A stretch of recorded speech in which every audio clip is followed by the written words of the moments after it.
तुम्ही जे काही दाखले ऐतिहासिक दिले होते छावा चित्रपटानंतर शिर्के घराण्याबाबत, त्यानंतर तुम्हाला आता कोरटकर नावाच्या व्यक्तीनं धमकी दिलेली आहे. या धमकीचा काय आशय आहे आणि या धमक्याने घाबरून जाणार तुम्ही आहात का? मी शाहू महाराजांचा विचारांचा पठ्य आहे, राजर्षी शाहू महाराजांचा. घाबरायचा वगैरे काही प्रश्नच नाही. खरं तर ज्या पद्धतीनं ही व्यक्ती शिवाजी महाराजांच्याबद्दल, संभाजी महाराजांच्याबद्दल बोललेली आहे, तो महत्त्वाचा विषय आहे. माझ्या धमकीचा विषय हा महत्त्वाचा नाही मला आलेला, कारण हे अशा अनेक येत असतात वारंवार सोशल मीडियातून आणि याच्यातून. पण इतक्या खालच्या पातळीवर जाऊन जो उन्माद दाखवलेला आहे, मुख्यमंत्री विशिष्ट समाजाचे आहेत, त्यांचं राज्य आहे आणि त्याच्यात तुम्ही बोलताय तुम्हाला हे करू ते करू, परशुरामाचा परशु वगैरे असं काय काय जे बोललेले आहेत ते चुकीचं आहे.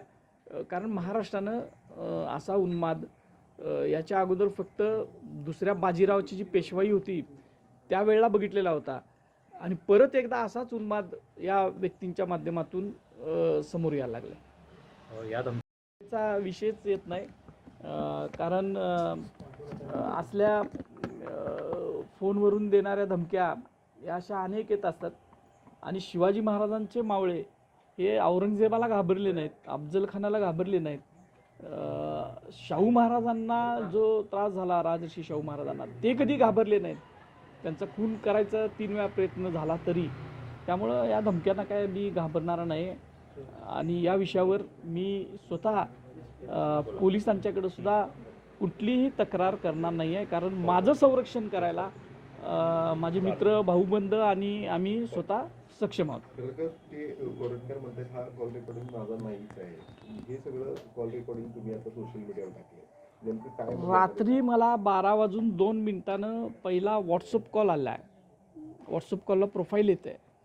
त्यानंतर लगेचच पुन्हा मला माझ्या मोबाईलवर फोन आले.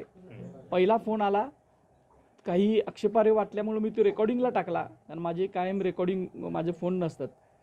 तो मी फोन रेकॉर्ड केला, परत मी ठेवून दिला फोन, कारण मला वाटलं की हा माणूस शुद्धीत नाही आहे.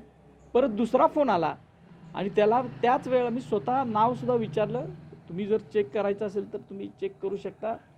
आणि समजा तेजा नसेल तर त्यांनी समोर येऊन सांगायची गरज नाही ना, माझं नाही आणि हे नाही. आणि त्याच्याबद्दल मला काय बोलायचं नाही. शासनानं त्याच्यावर दुसऱ्या कुणाचा तर काय, मला काय मग वरनं परशुरामानं फोन केला का काय स्वर्गातनं की असं असं करतो म्हणून? कोणाचा तर असेलच ना फोन, त्याची चौकशी शासन करेल. ठीक आहे. खरं तर नंबर ज्याचा आहे त्यांच्याबद्दल तक्रार देणं खरं तर अभिप्रेत आहे तुमच्याकडून. आता आमचे सहकारी मराठा समाजाचे नेते दिलीप देसाई साहेब यांनी तासापूर्वीच मुख्यमंत्र्यांच्याकडे मेलद्वारे याच्यावर तक्रार केलेली आहे. त्यामुळे मी स्वतः काही तक्रार करायचा विषय येत नाही. आणि हा माझ्या एकट्याचा विषय नाही, हा शिवाजी महाराजांच्या, संभाजी महाराजांच्या आणि महाराष्ट्राच्या अस्मितेचा हा विषय असं मला वाटतं. कारण माझ्याबद्दल काय बोललं हे मी कधीच बाहेर देत नसतो, सोशल मीडियात सुद्धा टाकत नसतो कुणी काय बोललं किंवा धमकी दिली वगैरे.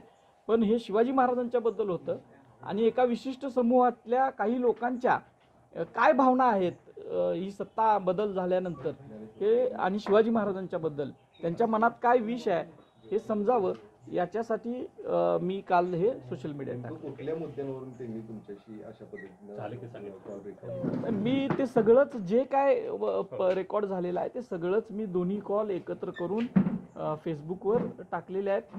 त्याच्यामध्ये ते मुद्दे इथं परत सांगण्यासारखे नाही आहेत असं मला वाटतं.